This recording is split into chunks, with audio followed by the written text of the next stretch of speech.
नमस्कार। जवाब तो देना होगा। मैं आप सभी का स्वागत है। मैं हूं डॉक्टर अवधेश मिश्रा। छत्तीसगढ़ की सियासत में सत्ता के परिवर्तन को भले ही तकरीबन 1.5 माह से अधिक का समय बीत गया हो, मगर जिस तरह से जांच को लेके और कई आरोपों को लेके परत दर परत खुलती जा रही है, इस पे चर्चाएं लगातार होते जा रही है। दरअसल स्वास्थ्य विभाग के द्वारा 300 करोड़ रुपए की एक सामग्री की खरीदी पे सरकार ने जांच बिठा दी है, तो वहीं नया रायपुर को स्मार्ट सिटी की तर्ज पे डेवलप करने के मामले पे नाराजगी से कार्य की सुस्त गति को देखते हुए पूर्व मंत्री के भाई का जो 218 करोड़ रुपए का जो टेंडर है उसे निरस्त कर दिया गया। इस पूरे मामले पर चर्चा करेंगे, लेकिन उससे पहले देख लीजिए खास रिपोर्ट। साल 2018 में सत्तासीन हुई कांग्रेस की सरकार ने बीते 5 सालों में कई जन कल्याणकारी योजनाओं की शुरुआत की, जिसमें गोधन न्याय योजना के साथ ही कई महत्वपूर्ण योजना की शुरुआत की गई। इसके साथ ही विपक्ष की भूमिका निभा रही बीजेपी लगातार कांग्रेस सरकार पर योजनाओं में भ्रष्टाचार का जमकर आरोप लगाती रही। प्रदेश में बीजेपी की सरकार बनने के बाद कांग्रेस सरकार में जारी हुए टेंडरों पर भी कैंची चलनी शुरू हो चुकी है। बताया जा रहा है कि पूर्व मंत्री मोहम्मद अकबर के भाई मोहम्मद असगर की कंस्ट्रक्शन कंपनी के 240 करोड़ रुपए का ठेका निरस्त कर दिया गया है। तो वहीं दवा की खरीदी में अनियमितता को लेकर भी जांच की बात कही जा रही है, जबकि नवा रायपुर में स्मार्ट सिटी के चल रहे कामों की सुस्त चाल और अनियमितता को देखते हुए ठेकेदारों से 218 करोड़ रुपए के काम वापस ले लिए गए हैं। इन मामलों को लेकर कैबिनेट मंत्री बृजमोहन अग्रवाल ने कहा कि वह सरकार थोड़ी न थी, वह सरकार घोटालेबाज सरकार थी। उनको डेवलपमेंट से कोई मतलब नहीं था, अपना जेब भरने से मतलब था। धीरे धीरे परतें खुल रही हैं। जब परतें खुलेंगे तो कांग्रेस का कोई बचने वाला नहीं है। उन्होंने तो छत्तीसगढ़ का सर्वनाश करने की कोशिश की है।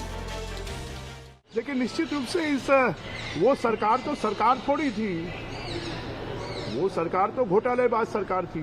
उनको डेवलपमेंट से कोई मतलब नहीं था, अपना जेब भरने से मतलब था। और धीरे धीरे वो परतें खुल रही हैं। जब वो परतें खुलेंगी तो मुझे लगता है कि कांग्रेस का कोई बचने वाला नहीं है। उन्होंने तो छत्तीसगढ़ का सर्वनाश करने का कोशिश किया। वो तो जनता और भगवान ने ऐसा काम किया कि उनको सबक सिखाया।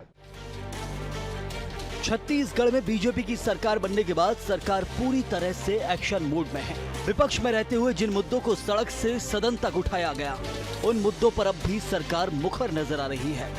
मुख्यमंत्री विष्णुदेव साय की सरकार बनने के बाद जहां युवाओं से जुड़े पीएससी के मुद्दे को सीबीआई को सौंप दिया गया, तो वहीं दूसरी ओर अनियमितता के मामलों को लेकर भी सरकार सख्त नजर आ रही है। कैबिनेट मंत्री जहां पूर्व की कांग्रेस सरकार पर निशाना साध रहे हैं, तो वहीं कांग्रेस भी इसे लेकर पलटवार कर रही है। कांग्रेस प्रवक्ता धनंजय सिंह ठाकुर ने कहा कि कैबिनेट मंत्री झूठा आरोप लगा रहे हैं। बीजेपी की सरकार के मंत्रियों को समझ नहीं आ रहा है कि जनता के वादों को कैसे पूरा करें। इनके केंद्र के नेता राज्य की सरकार को रिमोट से चला रहे हैं। ऐसे में जनता से किए वादों को पूरा करने में असफल साबित हो रहे हैं। इसलिए पूर्ववर्ती सरकार पर भ्रष्टाचार का आरोप लगाकर जनता का ध्यान भटका रहे हैं। मुख्यमंत्री विष्णुदेव साय जी सरकार के मंत्री पूर्ववर्ती सरकार पर भ्रष्टाचार और घोटाला का झूठा आरोप लगाकर पूर्व में प्रस्तावित कार्यों को निरस्त कर रहे हैं और उसकी राशि को अन्य मदों में खर्च करने का षड्यंत्र कर रहे हैं। भाजपा के सरकार के मंत्रियों को समझ में नहीं आ रहा है कि वो जनता के वादों को कैसे पूरा करे, और इनके केंद्र के नेता राज्य की सरकार को रिमोट से चला रहे हैं। केंद्र शासित सरकार की तरह स्थिति छत्तीसगढ़ में हो गई है। ऐसे में भाजपा सरकार के मंत्री जनता के वादों को पूरा करने में असफल और नकारा साबित हो रहे हैं। इसलिए पूर्ववर्ती सरकार पर भ्रष्टाचार और घोटाला का आरोप लगाकर जनता का ध्यान भटका रहे हैं और अपने नाकामियों को छुपा रहे हैं और जिम्मेदारियों से भाग रहे हैं। छत्तीसगढ़ के विकास का दावा दोनों ही राजनीतिक पार्टी बराबर कर रही हैं। कांग्रेस जहां 5 सालों में किए गए कामों से जनता को लाभ पहुंचाने की बात कर रही है, तो वहीं बीजेपी इन योजनाओं पर भ्रष्टाचार का आरोप लगा रही है। इन सब के बीच इंतजार है कि आखिर किसकी बात कितनी सच है और जनता को कार्रवाइयों से कितना लाभ होगा। Bureau report, BSTV Chhattisgarh. तो आपने देखा कि किस तरह से भ्रष्टाचार के आरोप और जांच की बात, और सबसे बड़ी बात यह कि पूर्व मंत्री मंत्री बृजमोहन अग्रवाल का यह कहना कि अभी तो परतें खुलनी शुरू हुई है, अभी तो परत दर परत जब खुलना शुरू होगा तो जो भ्रष्टाचार की जो बातें हैं, भ्रष्टाचार की जो दीवारें हैं, वो और भी दरकेंगी और भी कई जो कारनामे हैं वो जो है सामने दिखाई पड़ेगा। और जिस तरह से सबसे बड़ी बात यह कही जा रही है कि इन तमाम चीजों के बीच में सबसे महत्वपूर्ण ये है कि जांच का सिलसिला अभी और भी आगे चलेगा। हमारे साथ इसी विषय पर चर्चा करेंगे, हमारे साथ दो खास मेहमान जुड़े हुए, तीसरे भी मेहमान जल्द हमसे जुड़ेंगे। कांग्रेस की ओर से सुरेंद्र वर्मा जी जुड़े हुए हैं, वरिष्ठ प्रवक्ता है पार्टी के, लगातार पार्टी के रीति नीति से अब सक्रिय है। सुरेंद्र जी आपका स्वागत है। वरिष्ठ पत्रकार बतौर राजनीतिक विश्लेषक बाबूलाल शर्मा जी भी हमारे साथ जुड़े। बाबूलाल जी भी आपका स्वागत है। सुरेंद्र जी, मेरा सबसे पहला सवाल आपसे है कि जिस तरह से कहा जा रहा है कि आप लोग जो है भ्रष्टाचार की सरकार थी, आप लोगों को विकास से कोई मतलब नहीं था, जवाब दे दीजिए, फिर आगे तथ्यों के साथ बात करूंगा आपसे। अवधेश जी, छुपा बोले तो बोले, छलने भी बोले, जिसमें 72 छी। भारतीय जनता पार्टी के नेताओं को भरोसा ही नहीं हो रहा है कि वो सरकार में आ गए। अब इनको केवल तथ्यहीन आरोप लगाने का नैतिक अधिकार नहीं है। सरकार में है, जांच कराए, कार्रवाई करे। जिस तरह से भारतीय जनता पार्टी के फोकस में हमेशा ही कमीशन खोरी रही है, इनके समय में क्या स्थिति थी स्वास्थ्य की, शिक्षा की, ये किसी से छुपा नहीं है। 3000 स्कूल 15 साल के रमन राज में बंद हुए थे।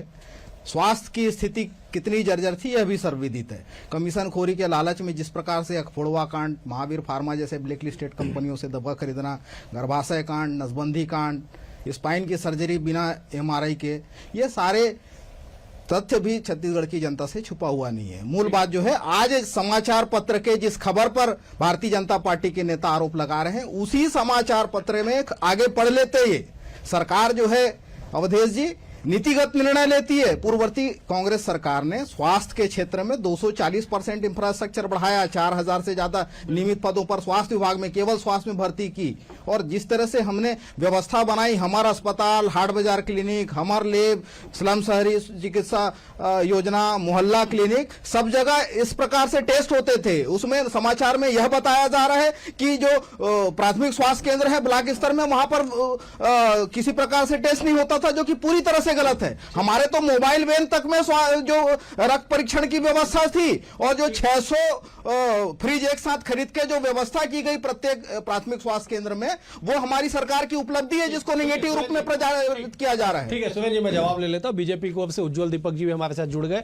उज्जवल जी आपका स्वागत है, आप पार्टी के वरिष्ठ नेता हैं, रिसर्च एनालिसिस डिपार्टमेंट आपका प्रमुख है, आप उसके पदाधिकारी है।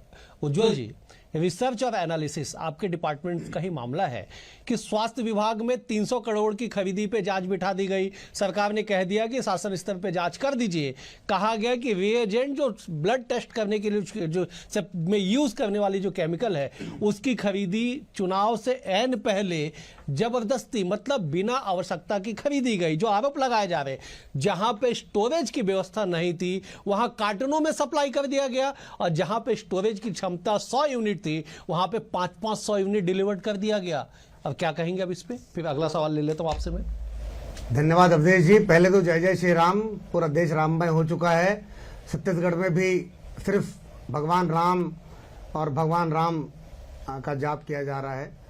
सबसे पहले तो मैं ये बताना चाहूंगा कि मुझे अपने कांग्रेस के प्रवक्ता मित्रों से बड़ी सहानुभूति है। हो क्या रहा है, इनको एक ऐसी पार्टी, एक ऐसी सरकार को डिफेंड करना पड़ रहा है जिसमें शायद ये डायरेक्टली इन्वॉल्व नहीं थे। और ऐसे सारे प्रवक्ता, मतलब बातें होती हैं जब इंटरव्यू खत्म हो जाता है। बीच में श्री राम मंदिर के कार्यक्रम में, राम मंदिर के डिबेट में प्रवक्ता थे, बोले भैया फंसा दिया, हमारा तो मत ही नहीं, हम तो भगवान राम के भक्त हैं और हमको आके ये सब बातें करनी पड़ रही हैं, ये करना पड़ रहा है। उसी तरह अभी जो बातें चल रही है तो बड़ा मुश्किल का समय है। उज्जवल जी, मैं टोक रहा हूं। दरअसल ये एथिक्स नहीं होता है कि पर्दे के पीछे की बात आप ऑन डिबेट कहते। बहुत सारी व्यक्तिगत बातें होती है जिस तमाम चीजों का आप जिक्र कर रहे हैं। कहना चाह रहा हूँ धर्म संकट की स्थिति में कांग्रेस के ठीक है, आप प्रवक्ता ऐसा कहिए, एक ऐसी सरकार को डिफेंड करना पड़ रहा है। और ये रीएजेंट घोटाला क्या है अवधेश जी? ये रीएजेंट घोटाला कुछ भी नहीं है। अभी अगर कानून हमें इजाजत दे तो 14वें मंत्री की नियुक्ति करनी पड़ेगी, जो सिर्फ कांग्रेस के भ्रष्टाचार की जांच करनी पड़ेगी उस मंत्रालय को। इतने घोटाले हुए हैं।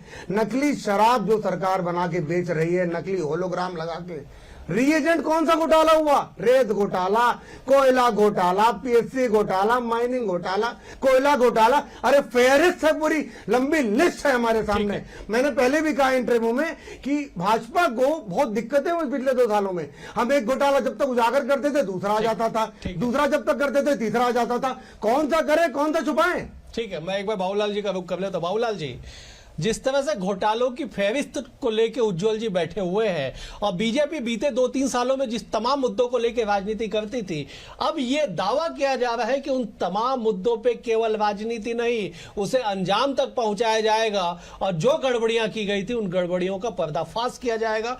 हमने देखा कि पीएससी के मामले में जांच का ऐलान कर दिया गया, सीबीआई को सौंप दिया गया, रीएजेंट के मामले में जांच बिठा दी गई और इसके अलावा भी हमने देखा कि वाम वनगमन पथ पे भी जांच के आदेश हो चुके हैं। तो क्या लगता है कि केवल सत्ता के परिवर्तन से ये जांच की आंच बढ़ती जा रही है, धड़कती जा रही है, या वास्तविक में कुछ इसके पीछे की कहानी होगी? बाबूलाल जी, देखिए, आरोप तो भारतीय जनता पार्टी ने जितने लगाए हैं सब हमको ज्ञात है। जब वो चुनाव में थी तो उन्होंने जितने आरोप कांग्रेस के ऊपर लगाए तो वो याद रखिए। दूसरी चीज़ ये, इस बार जो इन्होंने एक नई बात कही है, ओपी चौधरी ने इस बात को संकेत किया है कि 218 करोड़ का ठेका जो है मंत्री के भाई को दिया गया था, जिसको उन्होंने निरस्त किया है। ये बहुत महत्वपूर्ण एक विषय है कि मंत्री के भाई को ऐसा ठेका जो मिला है, निश्चित रूप से ये जांच का विषय बन सकता है और उन्होंने उस चीज़ को देखा। दूसरा है स्वास्थ्य विभाग में 300 करोड़ का घोटाला। तो ये कैसा घोटाला है, ये अलग बात है।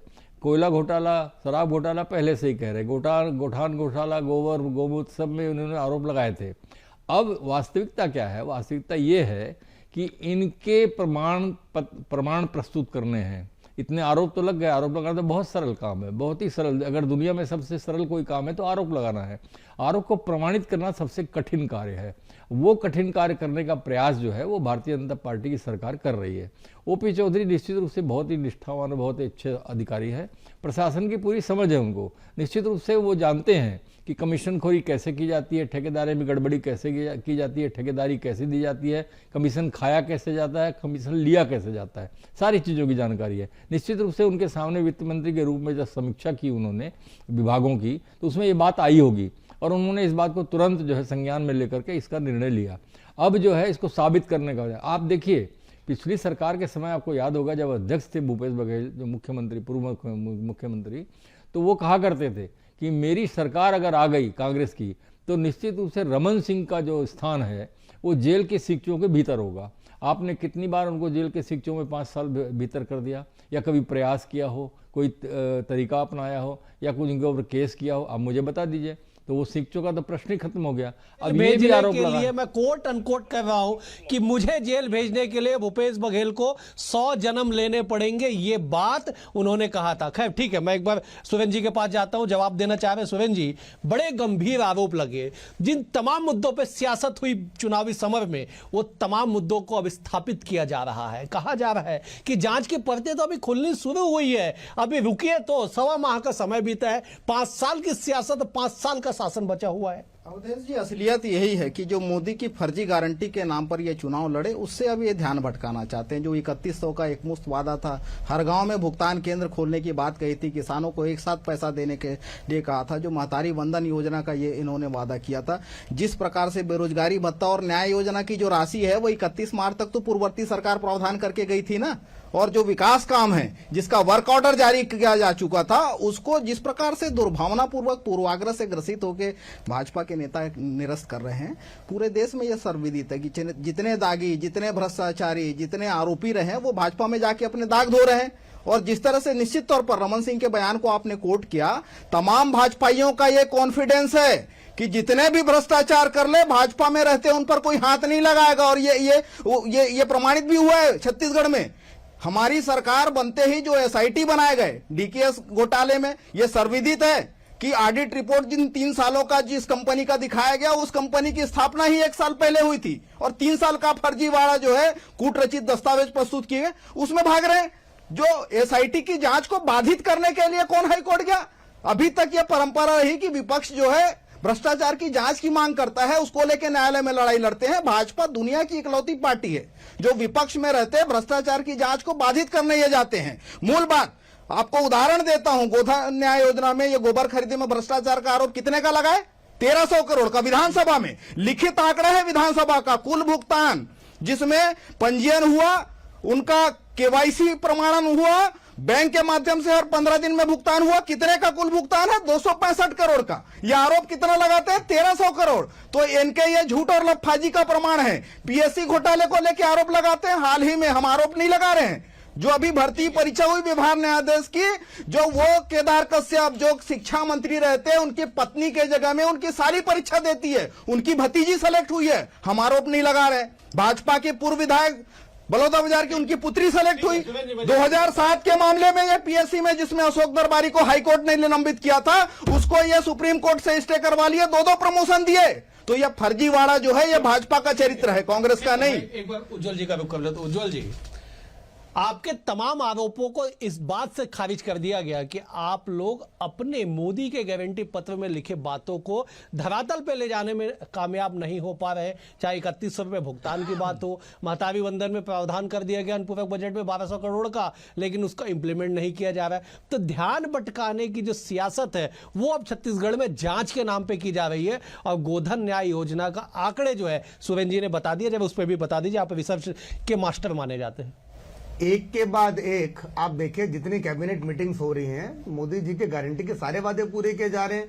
हमारी सरकार को बने हुए 1 महीने हुए हैं, पीएससी घोटाले की जांच के आदेश हो गए हैं, 18 लाख आवास की घोषणा हो गई है, महतारी वंदन योजना पे चर्चा चालू है, जैसे ही नियम कानून बन जाएंगे हो जाएंगे।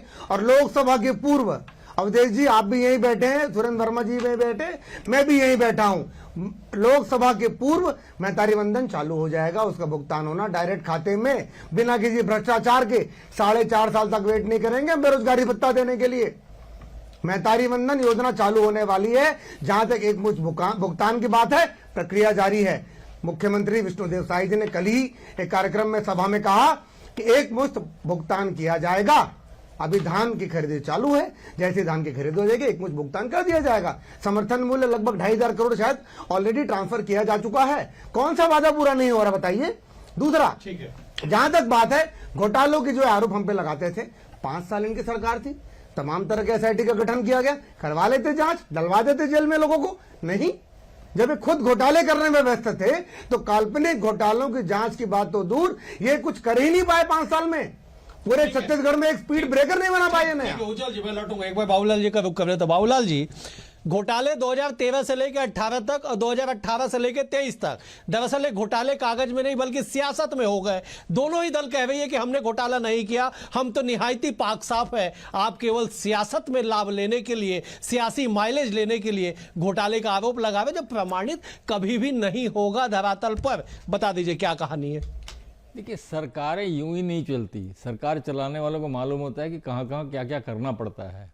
तब भी एक चर्चा चली थी, आपको ध्यान होगा, डॉक्टर रमन सिंह ने कहा था अपने कार्यकर्ताओं से कि कमीशनखोरी 1 साल बंद कर दो, हम और 5 साल राज करेंगे। तो कमीशनखोरी का प्रश्न जो है वो एक सिस्टम का हिस्सा बन गया है, ये कोई इनकार नहीं कर सकता। लेकिन ये है कि राजनीति के पद पे अगर आप बैठे हैं तो उसको स्वीकार नहीं कर सकते।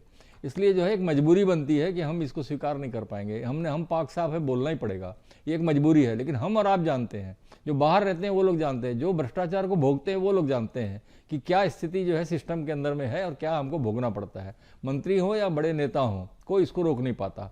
और जिस तरह की स्थिति बनती है, आपको मैं बता दूं कि आज जो ये जो चल रहा है, इसको किस रूप में देखना चाहिए? इसको इस रूप में देखना चाहिए कि भारतीय जनता पार्टी ने कांग्रेस को पूरी तरह से बदनाम और भ्रष्टाचारी सरकार घोषित करने के लिए पूरी मुहिम चलाई थी, जिसका लाभ जो है उनको विधानसभा में मिला। इनको दागी माना गया और स्थिति बिगड़ी। तो वही स्थिति जो है लोकसभा चुनाव के लिए इनके नेताओं की, इनकी पिछली सरकार की छवि को पूरी तरह से धूमिल ध्वस्त करने के हिसाब से ये सारी चीज़ें, ये सारी कवायदें होगी, क्योंकि यही आरोप जो है इन लोगों ने जो है बड़ी शिद्दत के साथ लगाए थे। अब इसको प्रमाणित करने का प्रयास जो है इनके सामने होगा। और देखिए, लोकसभा के चुनाव में इनको लाभ मिले इस रूप में कि जब ये वोट मांगने जाएं कांग्रेस के नेता लोकसभा के लिए, तो लोग इनके दागी के रूप में देखें, ये आरोपों के दायरे में देखें कि ये तो आरोपी है, ये तो भ्रष्टाचारी है। ये इस तरह से जो है प्रयास जो है भारतीय जनता पार्टी के है, और मुझे लगता है लाभ लेने के लिए आरोपों का जो खेल है वो खेला जा रहा है, और जिस मुद्दों को लेकर आप राजनीति करते थे उसे प्रमाणित करने के लिए इस तरह की जांच की जा रही है। सुरेंद्र जी, आपके पक्ष में थोड़ा सा माहौल है, जवाब दे दीजिए जरा। अवधेश जी बहुत ही वरिष्ठ पत्रकार हैं, अनुभवी हैं। बाबूलाल जी ने जो भाजपा का वर्तमान दौर में मूल चरित्र है, केंद्रीय एजेंसियों के माध्यम से आरोप लगाओ, डर दिखाओ जेल जाने का और अपनी पार्टी में शामिल करो, तो शामिल करने वाला जो इनका कार्यक्रम है छत्तीसगढ़ में, तो ये सफल नहीं हो पाए। लेकिन जो मूल बात है, आज जो उछल उछल के बयान दे रहे हैं ओपी चौधरी जी, इनके कलेक्टर रहते जो इन पर आरोप लगे, चाहे वो सर्व शिक्षा अभियान की राशि हो, चाहे शिक्षा मिशन की राशि हो, या डीएमएफ में बंदरबाट करने की बात हो, आपको याद होगा रायपुर के कटोरा तालाब का सौंदर्यीकरण डीएमएफ के पैसे में हुआ भाजपा सरकार में, ऑक्सीजोन में फूकी गई वातानुकूलित ऑडिटोरियम, क्या ये डीएमएफ फंड के खर्चे के ये मद हो सकता है? ये आकंठ भ्रष्टाचार में डूबे भाजपाई किस मुंह से आरोप लगाते हैं? जो कैपिटल कॉम्प्लेक्स नई राजधानी में बनाया गया था इनके कार्यकाल में 11,000 रुपया प्रति वर्ग फुट, जो दुनिया में कहीं कंस्ट्रक्शन कॉस्ट नहीं है। एनआरडीए और आरडीए के सभी खाते इनके कार्यकाल में सीज हुए थे, जिसको हमारी सरकार ने रिकवर किया, उसको फिर से पुनर्जीवित किया। जिस तरह से 36,000 करोड़ के नान घोटाले, अगस्ता और पनामा, जिसमें दुनिया में सरकारें चली गई, लोग जेल में गए, जिस प्रकार से डीकेएस का घोटाला हुआ, और सारे जांच को ये बाधित करने न्यायालय जाते हैं, और जो दूसरी पार्टी में भ्रष्टाचारी रहते हैं वो भाजपा में जाके दाग खोलते हैं। और जो आरोप लगा है इसमें मेडिकल वाले में, मैं एक लाइन में कहना चाहूंगा अवधेश जी, जो 2023-24 के बजट में सरकार जो है साल भर के लिए नीतिगत निर्णय लेती है। ये 300 करोड़ का रिएजेंट सप्लाई करना था, और इसी खबर में जो समाचार पत्र के आधार पर ये उछल उछल के बयानबाजी कर रहे हैं, इसमें स्पष्ट रूप से कहा गया है कि एमडी और जीएम जो है वो जिस प्रकार से छत्तीसगढ़ मेडिकल सर्विसेज कारपोरेशन के द्वारा जो सप्लाई करना था वो साल भर का बजट था, वो एक दिन का नहीं था। सुरेंद्र जी देखिए, बड़ी अजीब सी बात है कि आप कैपिटल कॉम्प्लेक्स का जिक्र कर लिए, आप कटोरा तालाब का जिक्र कर लिए, ऑक्सीजोन का जिक्र कर लिए। साहब 2018 से 23 तक आपकी सरकार थी, क्यों इतना दबिया दिल दिखा दिए? क्यों नहीं जांच करा के जेल में डाल दिए दोषियों को? ने तो बाकायदा एसआईटी बनाया अवधेश जी, आप भी इस बात के गवाह हैं कि भाजपा नेताओं ने। सुरेंद्र जी, ऑक्सीजोन पे कौन सी एसआईटी बनी, कटोरा तालाब पे कौन सी एसआईटी बनी, कैपिटल कॉम्प्लेक्स पे कौन सी एसआईटी बनी, डीएमएफ को लेके कौन सी एसआईटी बनी? ये केंद्रीय योजनाएं हैं ये सारी, चाहे वो स्मार्ट सिटी हो या डीएमएफ। आप भी इस बात से विदित हैं कि 2014 में मोदी सरकार आने के बाद और हमारी सरकार आने तक यह प्रावधान था कि जिले का जो प्रभारी मंत्री होता था वो उस डीएम फंड की कमेटी का अध्यक्ष होता था, लेकिन मोदी सरकार ने कलेक्टरों के माध्यम से इसी तरह से कार्रवाई करने का अधिकार छीना है। तो इनकी नियत में खोट है, भ्रष्टाचार के ये कमीशन खोरी के लालच में इस तरह से नियम बनाए जाते हैं उज्ज्वल जी, निर्वाचित प्रतिनिधियों को बाईपास किया जा सके। ठीक है उज्ज्वल जी, सियासत में आरोप प्रत्यारोप लगते रहते हैं। क्या जो स्थितियां पिछले समय में थी, मतलब जो सीधे तौर पे कहा जा रहा है कि एसआईटी बनी, जांच का विरोध किया गया विपक्ष के द्वारा, क्या इस बार आपकी भूमिका क्या होगी? क्या आप भी एसआईटी बनाएंगे? क्या उम्मीद है आपको? निर्णायक भूमिका रहेगी इस बार। आप देखिए, जैसा हमारे गृह मंत्री विजय शर्मा जी, हमारे मंत्री ओपी चौधरी जी जिस तरह से काम कर रहे हैं, जमीन से जुड़े हुए नेता हैं विजय शर्मा जी, माननीय अरुण साहू जी, माननीय विष्णुदेव साय जी, हमारे मुख्यमंत्री, और उन्होंने कहा है कि सारे घोटालों की जांच होगी। ठीक है, सिंपल है। ठीक है, अब देखिए बहुत आसान है। समय का अभाव। एक बार मैं बाबूलाल जी का रुख कर लेता। बाबूलाल जी, क्या सियासत में आरोप प्रत्यारोप से इतर विकास कार्यों को प्राथमिकता दी जाएगी? इस 5 साल में आपका क्या अनुभव कहता है? प्रत्यारोप की जांच का अपना एक दायरा होना चाहिए, उस दायरे से बड़े दायरे में जो है विकास का काम होना चाहिए। जनता ने आपको चुना है सिर्फ जांच करने के लिए नहीं, पिछली घोटाले को जांच करने के लिए नहीं, भ्रष्टाचारी बताने के लिए नहीं, आपको विकास के लिए चुना है। तो एक दायरा जरूर रखें आप अपनी जांच का, एक समय रखें, एक तरीका रखें, एक ढंग रखें कि किस किस में बहुत जरूरी है, उसमें जांच करा करके जनता को बता दें कि ये जांच में पाया गया है। बाकी समय जो है, ज़्यादा से ज़्यादा समय जो है विकास के कार्यों की योजना बनाने में लगना चाहिए। मेरा तो मत ये स्पष्ट रूप से है। और देखिए, विभाग जो है वो सिस्टम, ये जितने भी बिल्कुल बिल्कुल बेहद ही गंभीर आपका ये जवाब है बाबूलाल जी कि घोटाले और राजनीति के बयानबाजी को साबित करने में सरकार का अहम वक्त ना बीते। सरकार उन विकास कार्यों का भी एक दायरा तैयार करे जिसके मूल कार्यों के लिए जनता ने उन्हें शासन में बैठाया है, सरकार में बैठाया है। फिलहाल आज इतना ही। आप तीनों मेहमानों का बेहद शुक्रिया। उज्जवल जी आपका शुक्रिया, सुरेंद्र जी आपका शुक्रिया, बाबूलाल जी आपका भी शुक्रिया। छत्तीसगढ़ की सियासत में आरोप प्रत्यारोप, घोटाले और उसकी जांच, ये जो क्रम है अभी 1.25 महीने में 4 कदम ही चली है। दावा किया जा रहा है कि परतें खुलेंगी और जांच की जो आंच है वो केवल आंच नहीं बल्कि ज्वालामुखी का रूप लेगी। लेकिन सियासत के जद के परे क्या इसके पीछे सच्चाई है और कितनी कार्रवाई होगी, इसके लिए हम सबको इंतजार करना होगा। फिलहाल आज के लिए इतना ही। कल एक और विषय के साथ आपसे होगी मुलाकात। तब तक के लिए नमस्कार।